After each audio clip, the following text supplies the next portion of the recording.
Salut YouTube, tu t'apprêtes à regarder une VOD d'un de mes streams Twitch. Je t'invite à t'abonner à la chaîne YouTube si tu ne veux pas rater des replays. Autrement, je t'invite à t'abonner à mes autres réseaux sociaux, comme ça tu pourras voir les lives en direct et participer aux discussions dans le chat. À bientôt, j'aurais aimé ça. Et, tu vois, les gens parlent, tu vois, par exemple, ce quartier là, Washington, c'est un quartier que j'aime énormément. J'aime être là, tu vois. J'ai pas connu, ça me fait chier.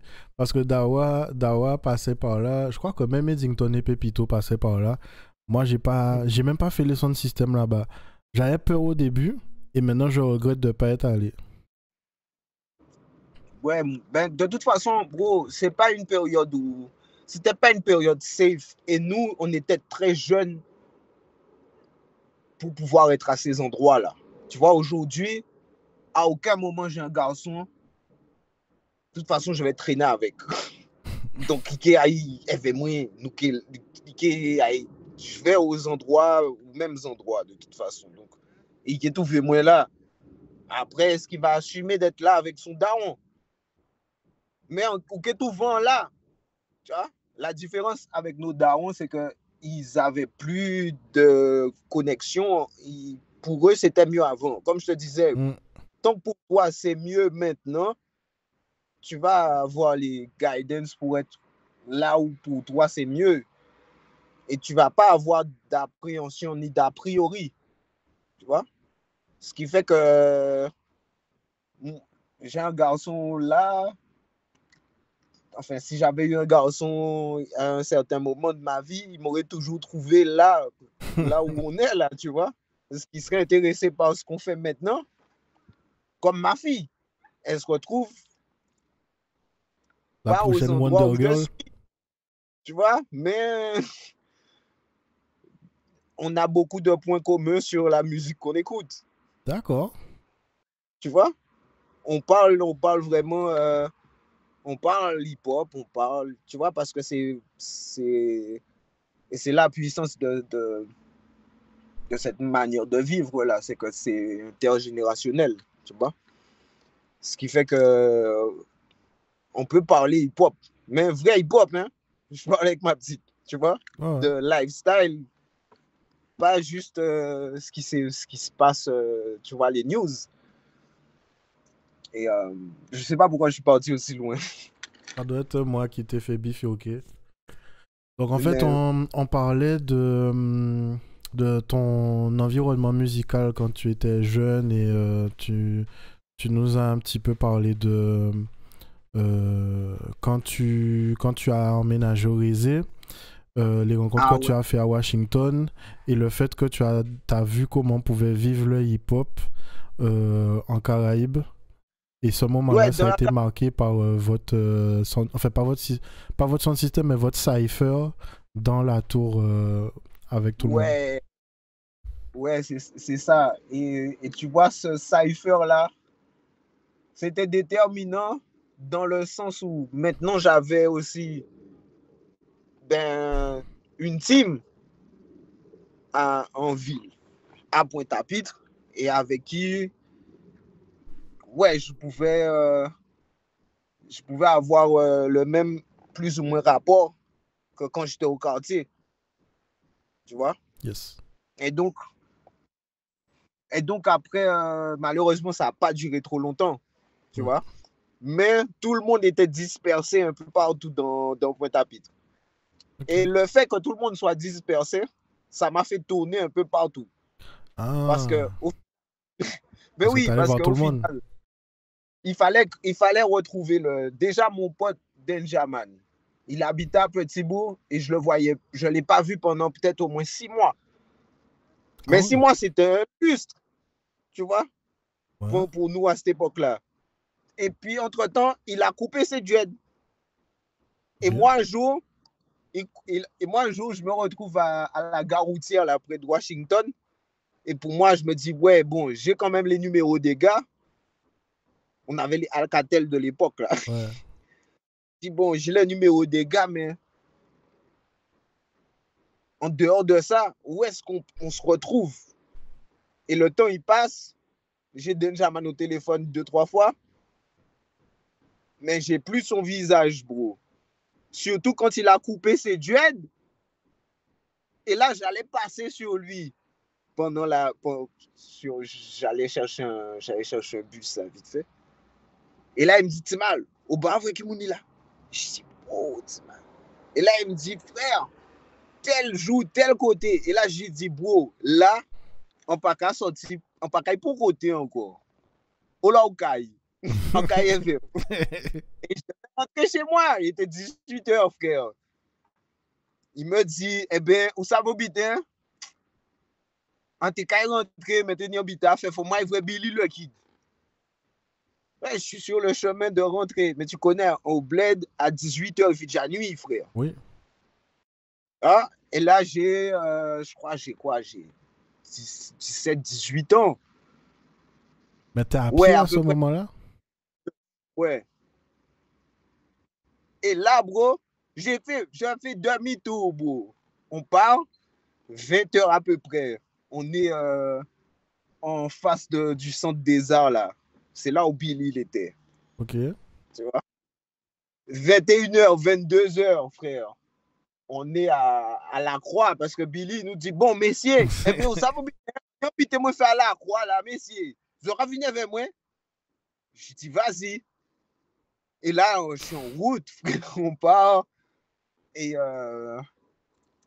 là, après, il me dit, bon, mais là, nous avons fait stop. Moi, quand je petit bout, vous allez descendre Sainte-Rose pour nous faire stop. À 22h. Tu vois? 22, 23 heures, frère. On a à Bémao. À Bémao, le gars, il nous dépose. Je dis, bon courage, bon force, on va connaître. Criez-moi, l'arrivée, criez l'arrivée. Et puis, boum. Lui, là, je me dis, j'espère qu'il va trouver avant moi. Parce que lui, il va dans le fin fond de Petit Bourg, là, c'est beau. Et là, boum, il trouve Petit Bourg d'abord, boum. Et là, moi, j'attends, frère. J'attends jusqu'à ce que c'est notre gars Pimpin qui sortait justement de Washington. Et il me dit, oh, là, sorti, comment on fait là, toujours, quoi. Et là, je lui dis, bon, you know what, Pim? That's what's going on. Je dis, bon, voilà. Là, on a commencé avec ouais, on a commencé une équipe là. On parle, quoi, pendant qu'on descend, on parle. Et Pimpin, c'est le grand frère d'Ailey. Je sais pas si tu vois ce qu'est Ailey. Non, désolé. Notre ancien encore de la génération de Zébris, tu vois. Et c'est un des premiers gars, quand j'étais au collège, c'est lui qui chante « Je veux la savoir mon identité », tu vois pas ce qui? Non, je suis désolé. De l'époque, là, toute la Guadeloupe connaît son frère, tu vois. Mais c'est le premier reggae artiste qu'on avait depuis le collège, là. Il avait 14 ans, il faisait déjà festival à Dominique, etc. Ah ouais. Et, il était au collège, là, à Bébel, à Sainte-Cause. D'accord.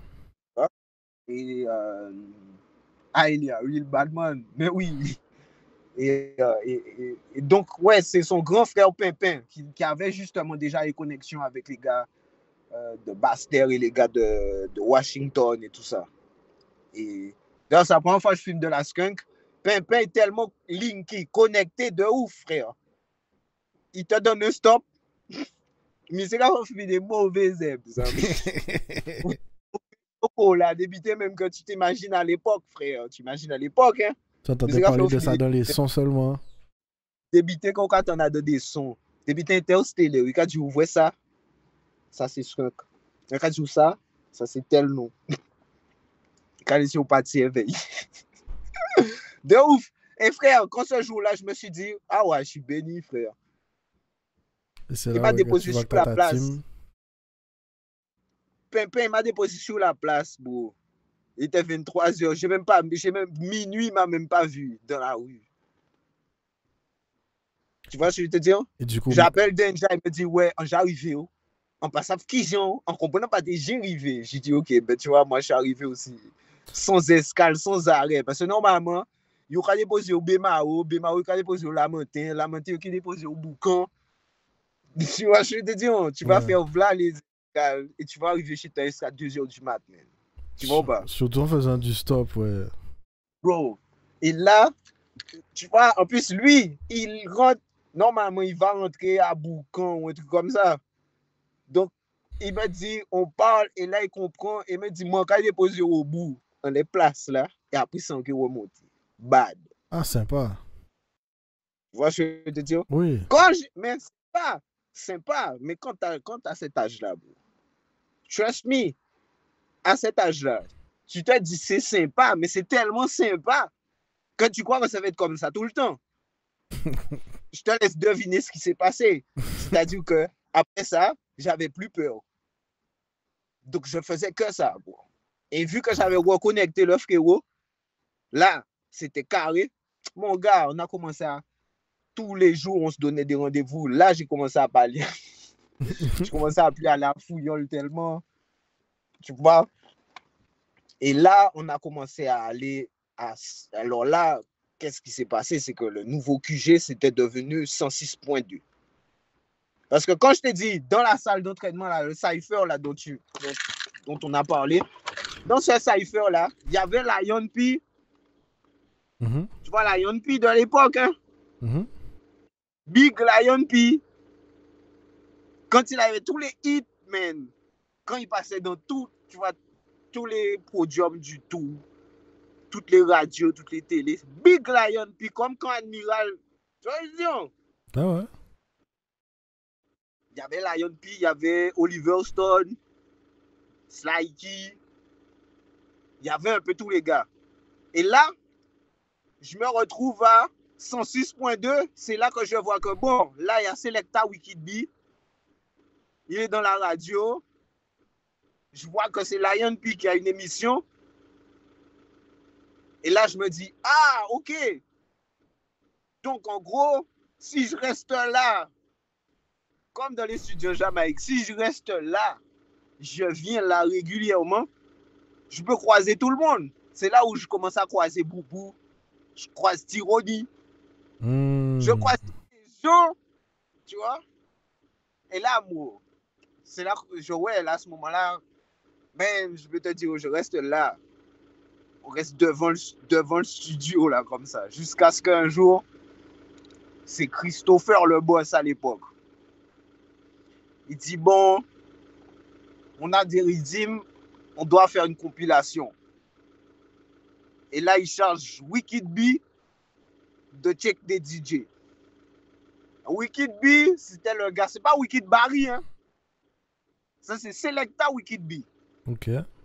C'est pas ce jour-là. C'est dans cette période-là que j'enregistre premier single, en fait, qui rentre en radio, mais pas en radio officielle, quoi. Les radios de la rue. Ah, ok. Parce que 106.2, c'était une radio pirate. D'ailleurs, ça s'appelait 106.2 FM. Tu vois? Tout simplement, ça n'est pas un nom en dehors de ça. Ouais. Mais par contre, tous les lycéens, tout le monde écoutait ça, tu vois, je veux te dire. D'accord, ouais, ouais.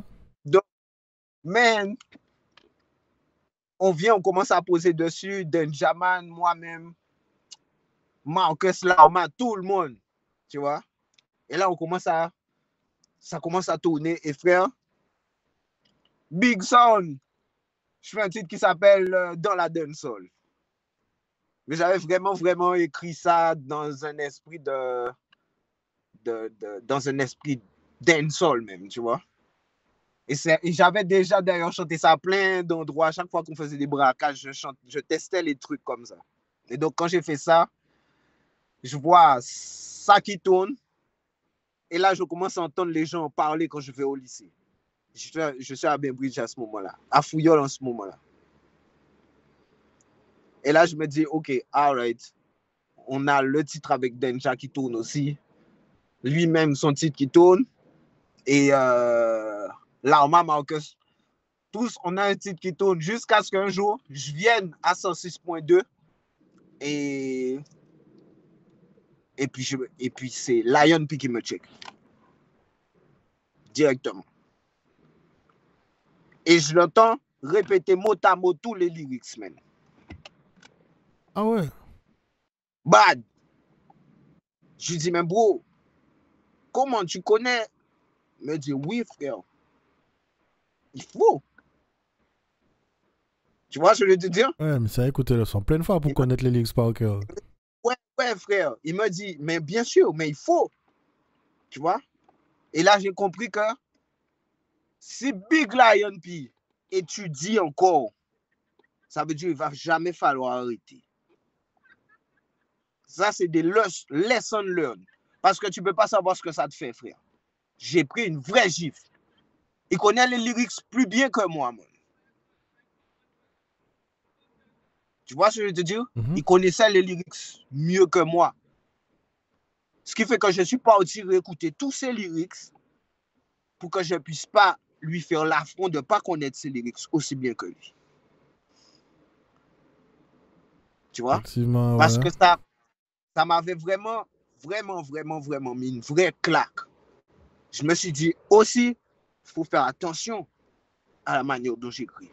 Parce que maintenant, je sais que j'ai des foundations qui écoutent.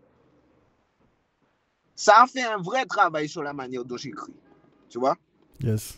Parce qu'après, c'était pas seulement lui. C'était pas seulement lui. C'est plein de foundations comme ça qui m'ont confirmé, qui m'ont tamponné. Tu vois? Donc après, quand j'ai fait ça, c'était terminé.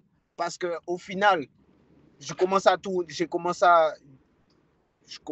avec... je me rappelle même plus comment ça s'est passé.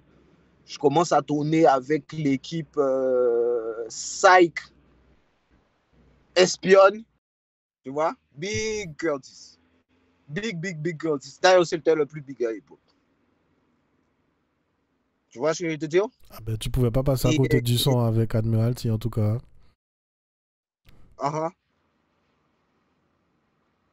Mais frère, c'est à cette époque-là, c'est plus ou moins ça le cheminement. Juste avant de partir en France. C'est une dinguerie ce qui s'est passé dans cette vidéo. Oui. Bon, alors du coup, je t'invite à t'abonner à gauche ou à droite. Je ne me rappelle plus où ça se passe exactement. Et il y a aussi un clip à gauche ou à droite. Je ne sais plus exactement. Abonne-toi à la chaîne, like, commente, partage. Et n'hésite pas à me suivre sur les autres réseaux sociaux. Comme ça, tu pourras voir mes lives en direct, participer. Voilà. Ben, je te souhaite de passer une bonne journée. À la prochaine vidéo.